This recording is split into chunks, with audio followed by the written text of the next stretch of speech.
I need you to cover the property taxes, Mom says over the phone. Just for this year, until Emily gets settled. I am sitting in my apartment, working from home when she calls. Property taxes for what? The house, the one I gave Emily. The taxes are $12,000 and she cannot afford them right now. I go quiet, process what she just said. You gave Emily a house. Yes, last month. She needed somewhere to live and I had the investment property, so I transferred it to her name. You gave her a $400,000 house. It was not worth that much when I bought it, and she needed it more than I needed the rental income. And now, you want me to pay the taxes on the house you gave her. Just this year, she is starting her business. Money is tight, you are doing well, you can afford $12,000. I can afford $12,000. That is not the point. The point is Mom just gave my younger sister a house worth $500,000, and within a month is asking me to pay the costs associated with that gift. But there is something Mom does not know, something I have not told her, something that is about to make this situation very interesting. I grew up as the responsible daughter, the one who did everything right. Good grades, scholarships, practical career choices, financial planning, saving money, building a future. My younger sister Emily was the opposite, the creative one, the free spirit, the one who followed her passions instead of practicality. Mom loved that about her. Emily is so artistic, so spontaneous, so full of life. I was boring by comparison, predictable, safe, the daughter who did not need attention because I had everything figured out. Emily went to art school, dropped out after 2 years, tried being a photographer, then a jewelry designer, then a social media consultant, never stuck with anything, never made real money. I went to state school on a full scholarship, got a degree in computer science, got a job at a tech company making $70,000 a year at 22. Worked my way up, senior developer by 25, engineering manager by 28, director by 30. I was 32 now, making $200,000 a year, had $400,000 in savings and investments, owned my own apartment, was financially stable. Emily was 30, still figuring things out, still jumping from project to project, still living paycheck to paycheck when she had paychecks at all. And Mom enabled it, constantly. Always had an excuse for why Emily could not work a normal job, why she needed to follow her dreams, why money was not important. Emily is an artist. She cannot be confined to a cubicle. She needs freedom to create. Meanwhile, I was confined to a cubicle, working 50-hour weeks, building a career, and that was just expected. When Emily needed money, Mom gave it to her. $500 here, $1,000 there, rent money, car payment, whatever she needed. When I needed help with college expenses beyond my scholarship, Mom said, "You have loans available. Take those. Build your credit." So I did, took out $40,000 in loans, paid them off by the time I was 27, on my own, while Emily was getting handouts.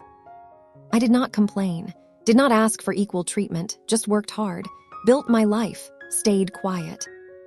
But I noticed, of course I noticed, every time Mom gave Emily money, every time she made excuses for her, every time she celebrated Emily's creativity while taking my success for granted. "How is work?" Mom would ask me during our weekly calls. "Good, I got promoted to director." "That is nice. Oh, Emily just launched a new Instagram page for her photography. You should follow it. She is so talented." My promotion, the one that came with a $50,000 raise, was nice. Emily's Instagram page was cause for celebration. I learned to keep my achievements to myself, to not expect praise, to not need validation from Mom. I built my worth from my bank account instead, from my career, from the life I had created without help. And I told myself it was fine. I was fine. I did not need Mom's approval or recognition. But it still hurt, every time, a little bit. Last year, Mom told me she was buying an investment property. Just a small house, as a rental, for retirement income. She bought a 3-bedroom house in a good neighborhood for $400,000, fixed it up, rented it out for $2,500 a month. This will give me extra income when I retire, she said. Smart investment. I agreed, it was smart. Solid rental income, property appreciation, good financial planning. I did not know she was planning to give it away. You gave Emily the house, I repeat, making sure I heard correctly. Yes, she needed somewhere to live. She was renting that expensive apartment and it was draining her savings. What savings? Emily does not have savings. Well, it was draining her budget then. And I thought, why should she pay rent to a stranger when I have a perfectly good rental property? So you gave her a $400,000 house. I transferred the deed, yes. She is the owner now. She can build equity instead of throwing money away on rent. I am quiet for a long moment. Did you give me a house? What? Did you ever give me a house? Or offer to give me one? You already own an apartment, which I bought myself, with money I saved, while working and paying off student loans. I bought it on my own. Exactly. You did not need help. Emily needed help. That is why I gave her the house. So because I am responsible and she is not, she gets a house and I get nothing. It is not about nothing. It is about need. Emily needed somewhere to live. Emily needs to get a real job and pay her own rent like everyone else. But instead, you gave her a house worth $500,000. It is not worth $500,000. I only paid $400,000. The market has gone up. That house is worth at least $450,000, probably $500,000. You just gave her $500,000 in real estate. I did not think of it that way. Of course you did not, because you never think about fairness. You think about Emily, what Emily needs, what Emily wants, what Emily deserves for being creative and spontaneous and special. That is not fair. None of this is fair. I have worked my entire life, paid my own way, built my own success, and my sister gets handed a house because she cannot be bothered to get a stable job. How is that fair? Mom is quiet. Then, I am sorry you feel that way, but the decision is made. Emily owns the house now, and she needs help with the property taxes this year. So you want me to pay $12,000 in property taxes on the house you gave her? Just this year, just to help her get started? No. No. No, I am not paying property taxes on a house you gave to my sister. If you can afford to give away a $400,000 house, you can afford to pay the $12,000 in taxes. I used most of my savings to buy that house. I do not have $12,000 sitting around. Then Emily should pay it. It is her house now, her responsibility. She cannot afford it. She is just starting her business. What business? She is launching a lifestyle brand, sustainable home goods. She is very excited about it. And how is this business funded? Well, I gave her some seed money, $20,000 to get started. I actually laugh, cannot help it. You gave her a house and $20,000. I believed in her vision. You gave my 30-year-old sister a house and startup capital, while I have gotten nothing but expectations to handle everything myself. And now, you want me to pay her property taxes. Do you hear how insane that sounds? I am asking you to help your sister. I am not helping my sister. I would be subsidizing your favoritism, and I am not doing that. So you are going to let Emily lose the house. The taxes are due in 3 months. If she does not pay, there will be penalties. Eventually, a lien. She could lose the house. That is not my problem. That is Emily's problem, and yours. Since you are the one who gave her a house, she cannot afford to maintain. I thought you were more generous than this. I am exactly as generous as you taught me to be. You taught me that I have to earn everything on my own, that I do not get handouts, that I have to be responsible.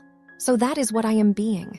Responsible with my money, not giving it away to people who have not earned it.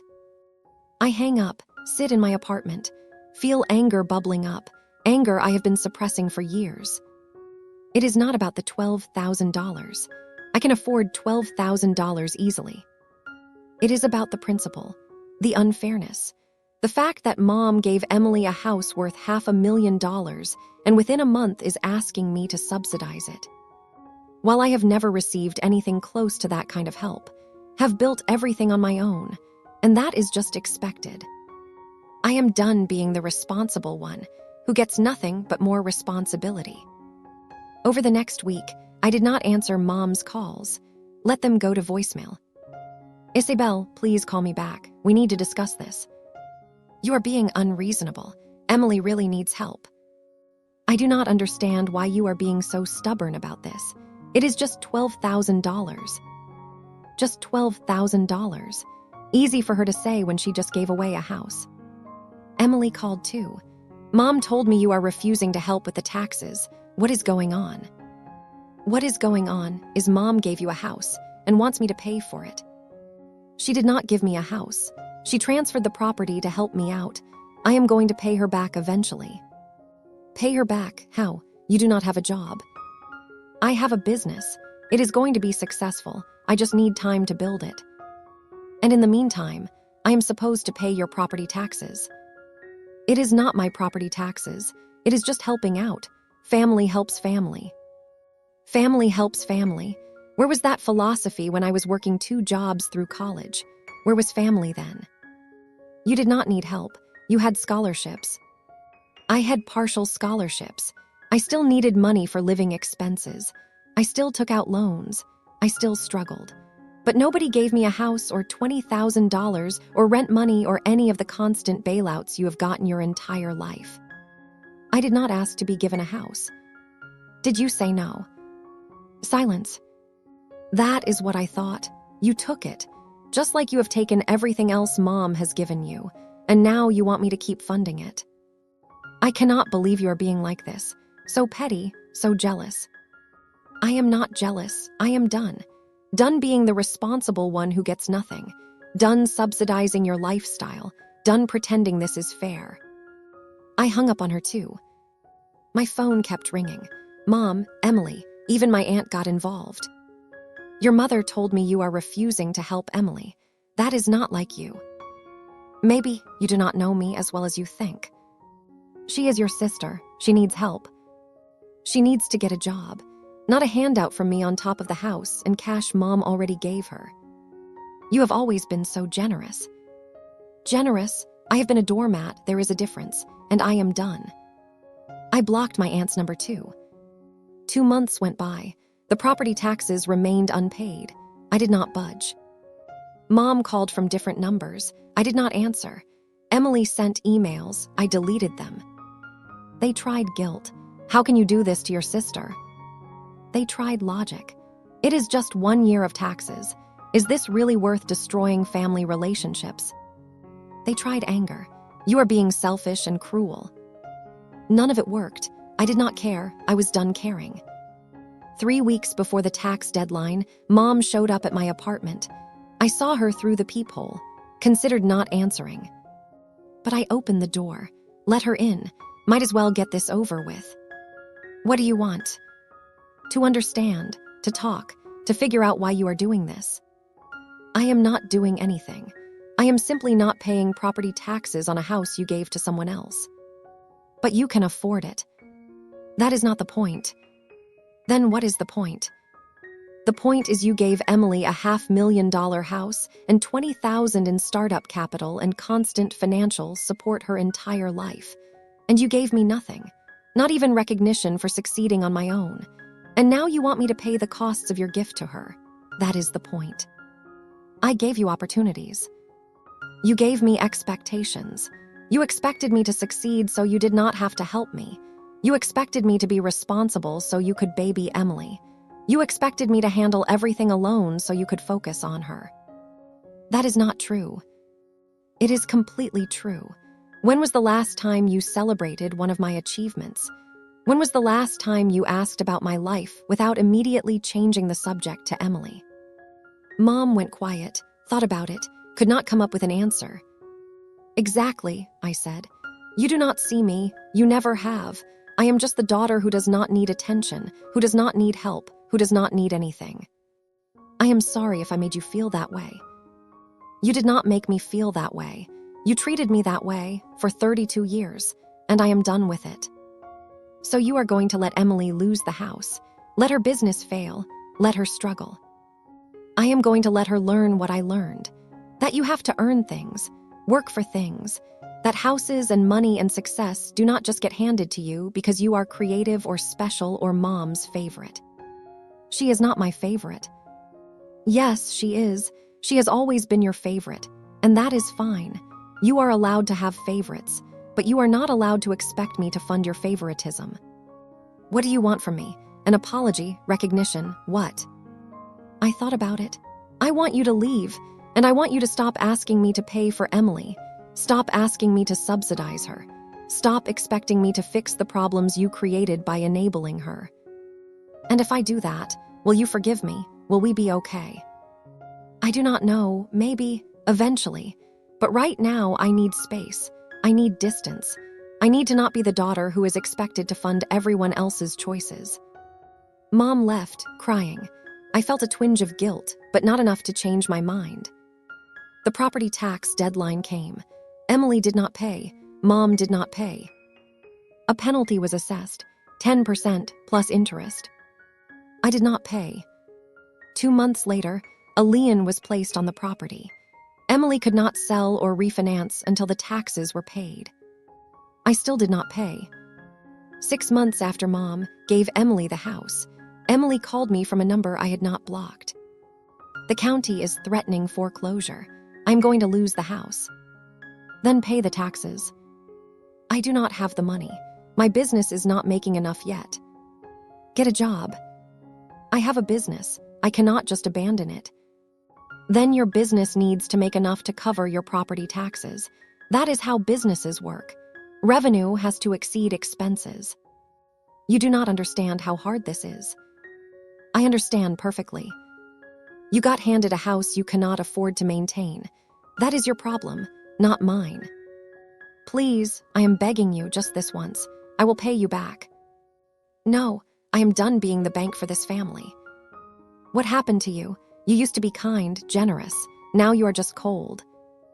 I used to be a doormat. Now I have boundaries. If that makes me cold, fine. She hung up. I felt nothing. 3 months later, Emily sold the house. Had to sell it to pay the accumulated property taxes, penalties, and interest. She sold it for $520,000. After paying off the taxes and fees, she netted about $490,000. She bought a small condo instead, 2 bedrooms, worth $200,000, used the rest to fund her business and living expenses. She had gone from owning a house worth $500,000 to owning a condo worth $200,000, a $300,000 loss in less than a year. All because she could not afford $12,000 in property taxes, and I refused to pay them. Mom called me. Are you happy now? Emily had to sell the house I gave her. I am not happy or unhappy. I am neutral. She made choices. Choices have consequences. She lost hundreds of thousands of dollars in value. She gained hundreds of thousands of dollars she did not earn, then lost some of it because she could not manage basic property ownership. That is called learning. You could have prevented this. I could have enabled it. There is a difference, and I chose not to enable it. You have become so hard. I have become so honest. I spent 32 years pretending I did not care about the favoritism, the inequality, the fact that Emily got everything while I got expectations. I am done pretending. What do you want from me? What will it take to fix this? Nothing. There is nothing you can do. You made your choices. You gave Emily a house. You gave her money. You gave her support. You gave me nothing but expectations to handle myself. Those were your choices.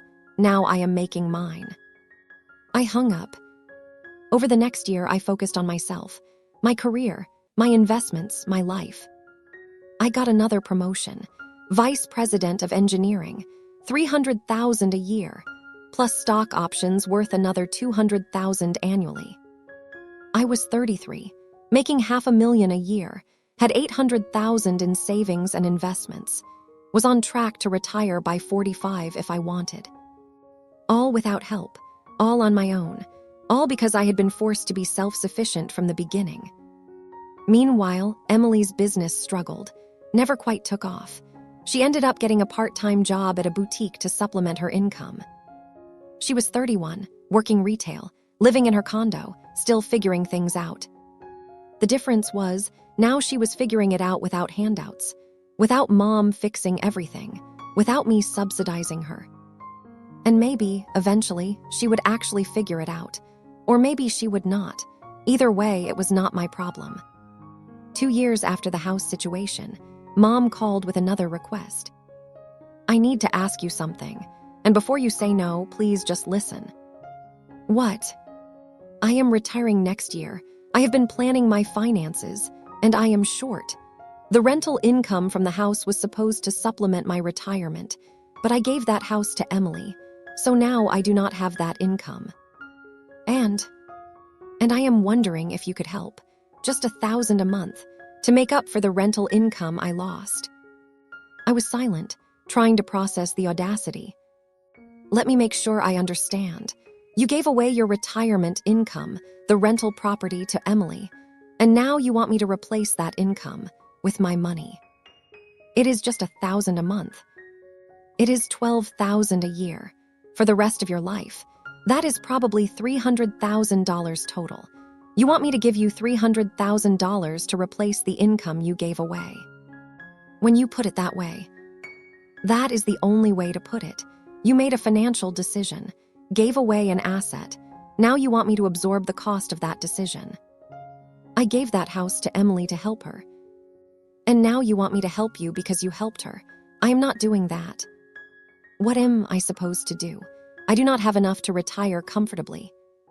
Then do not retire, work longer, downsize, budget. Do all the things you told me to do when I asked for help with college expenses. That was different. How was that different? I needed help.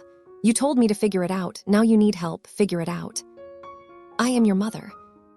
And I am your daughter, the one you have taken for granted my entire life, the one you expected to succeed without support while giving my sister everything. That daughter.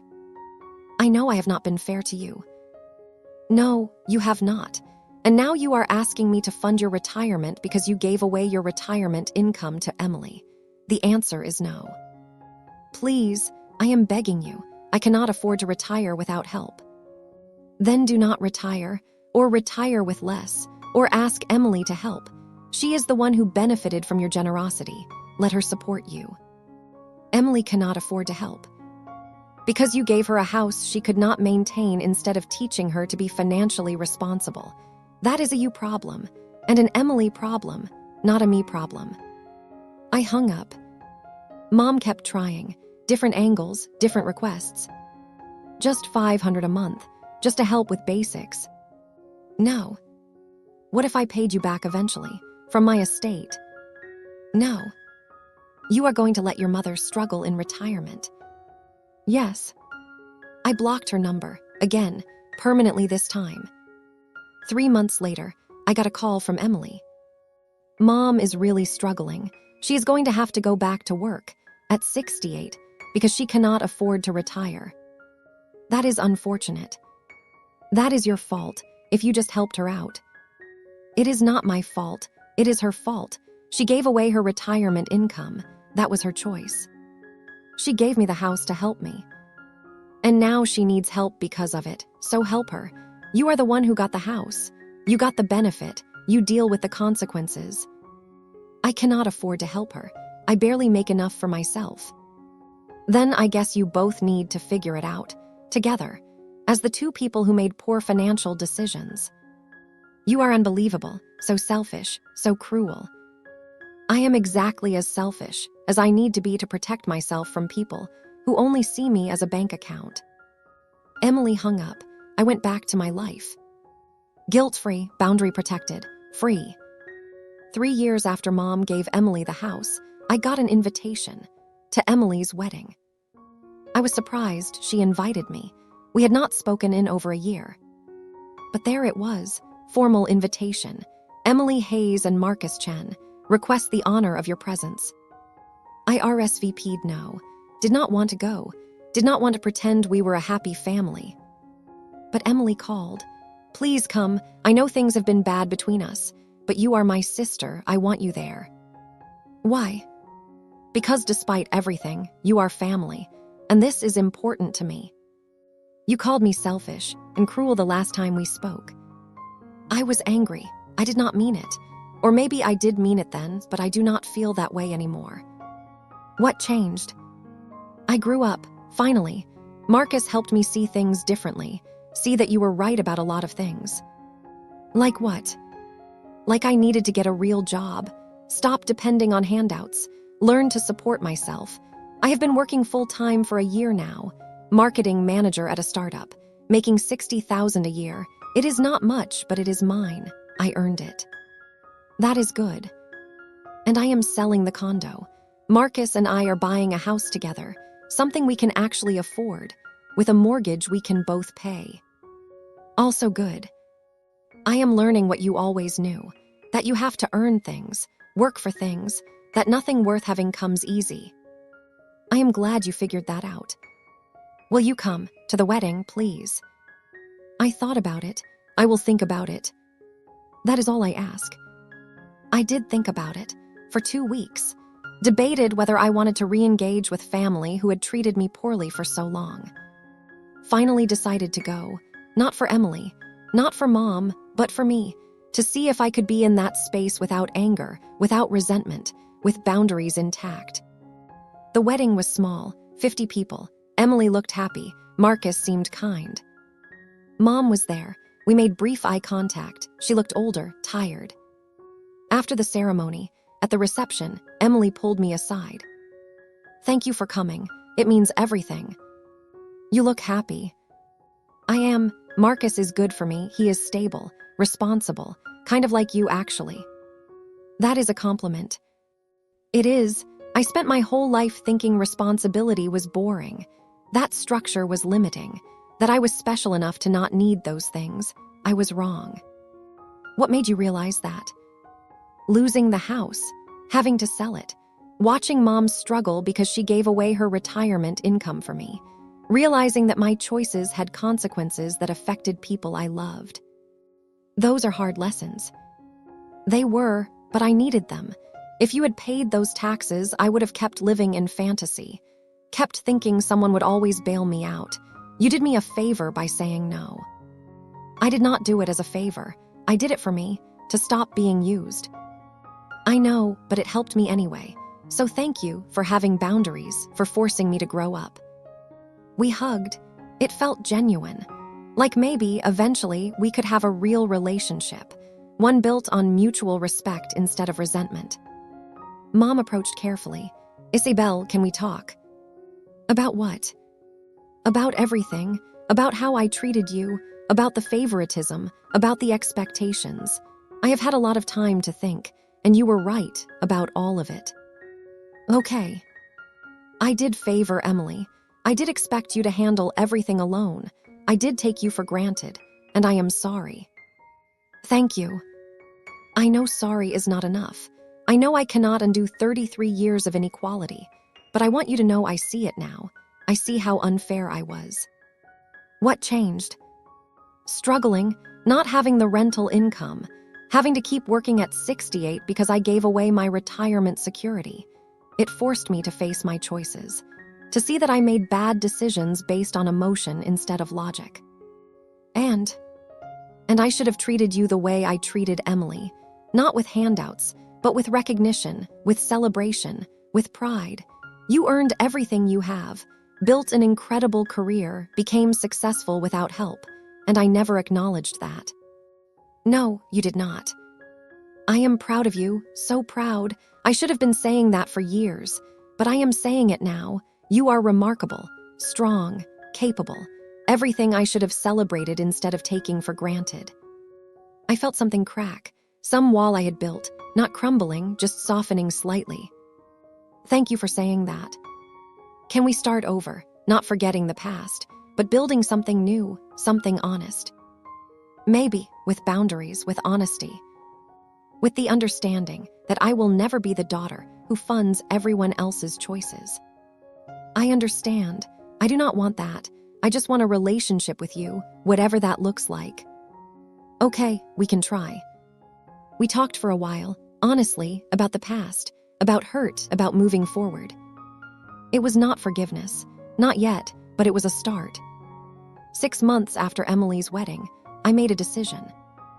I gave Mom money, not what she had asked for, not monthly support, but a one-time gift. $50,000, with conditions. This is for you to invest, I told her over coffee. In a retirement account, not to spend, not to give to Emily, to invest for your future. Mom stared at the check. Isabelle, I cannot accept this. Yes, you can. On my terms, you invest it. You do not touch it until retirement, and you do not ask me for more. Why are you doing this? Because I can afford it, because you are my mother, and because I want you to have security, but I will not fund ongoing expenses. I will not replace the income you gave away. This is a one-time gift. Use it wisely. Thank you. I will, I promise. And Mom, I need you to understand something. This does not erase the past, does not make up for the favoritism or the taking for granted. This is me choosing to help, on my terms, because I want to, not because I owe you. I understand, and I am grateful, more than you know. Over the next year, our relationship slowly improved. Not back to what it was, that was impossible, but into something new, something honest.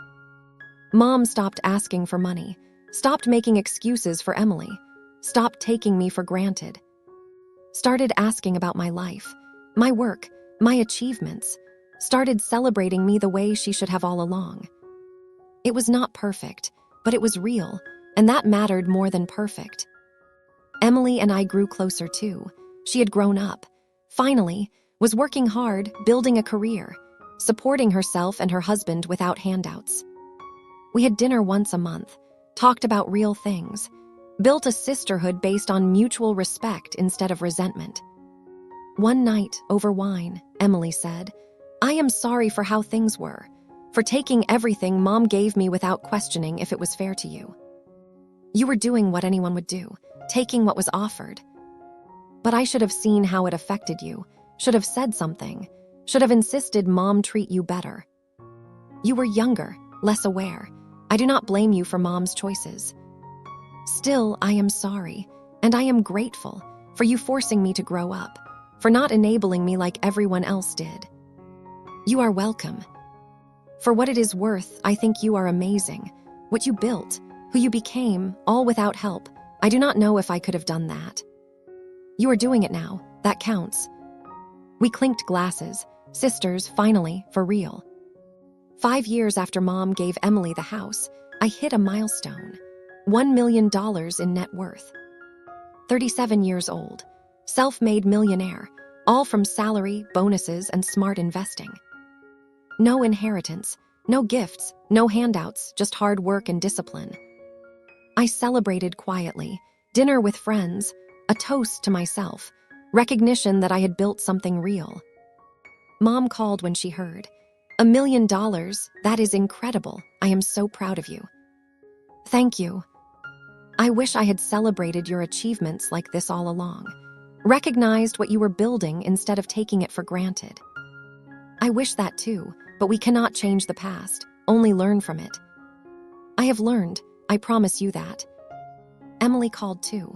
A millionaire, look at you, that is amazing. Thanks. You know what is crazy?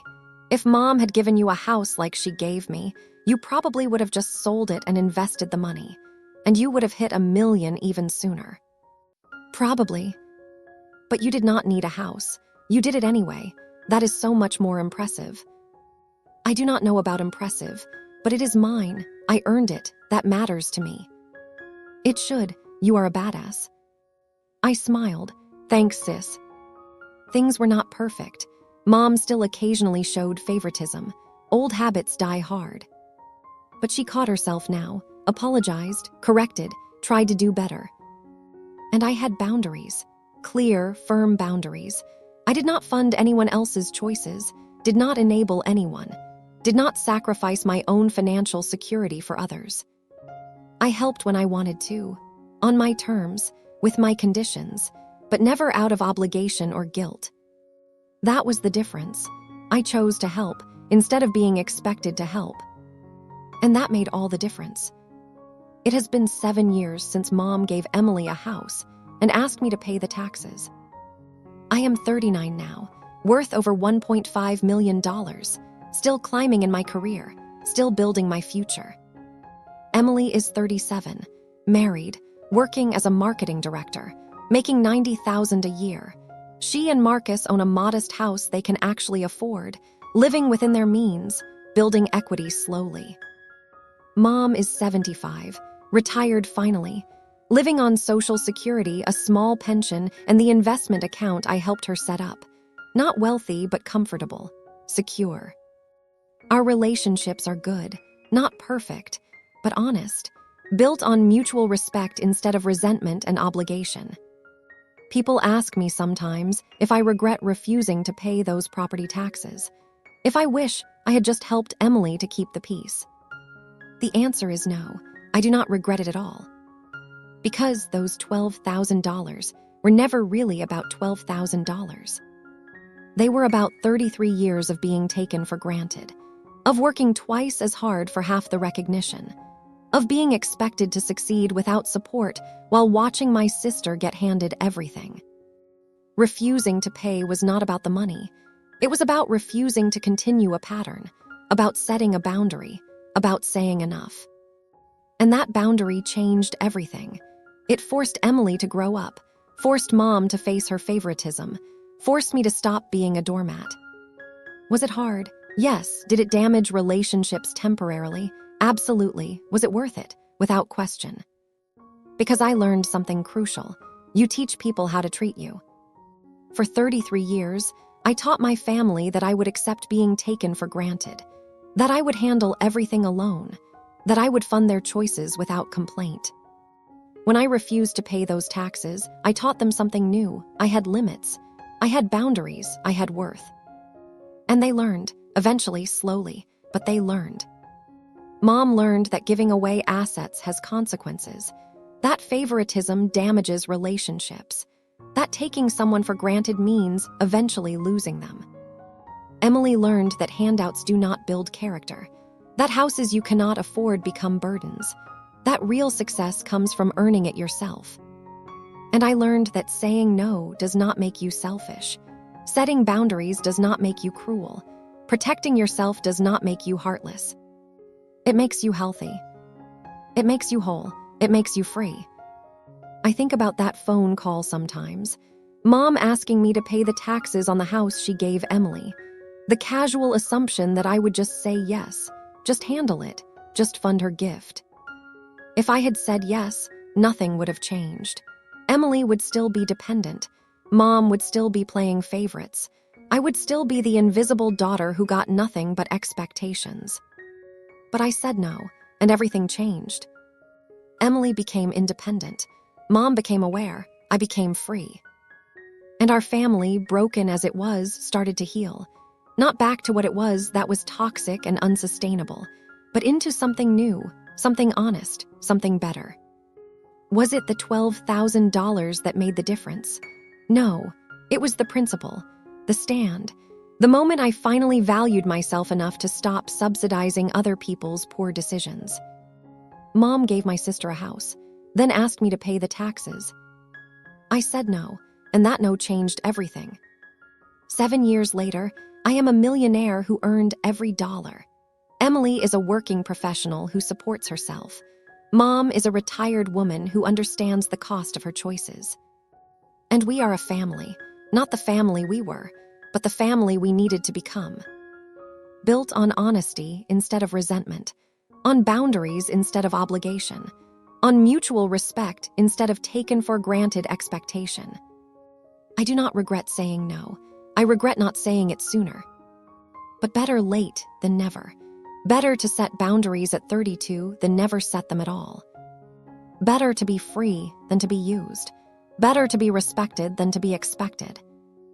Better to be the daughter who said no, and built a $1 million future than the daughter who said yes, and funded everyone else's dreams while abandoning her own. I chose myself. Finally, after 33 years of choosing everyone else. And it was the best decision I ever made. My mom gave my sister a $500,000 house, and within a month asked me to pay the $12,000 property taxes because my sister couldn't afford it. This after giving her $20,000 in startup capital, while I have received nothing but expectations to handle everything myself. When I refused, my sister lost the house and my family called me selfish, but I think they finally learned that I am not a bank for their poor decisions. Was I wrong to refuse to pay property taxes on a gift I never received? Or did they deserve to face the consequences of giving away a house to someone who could not afford to maintain it? Drop your honest thoughts in the comments below.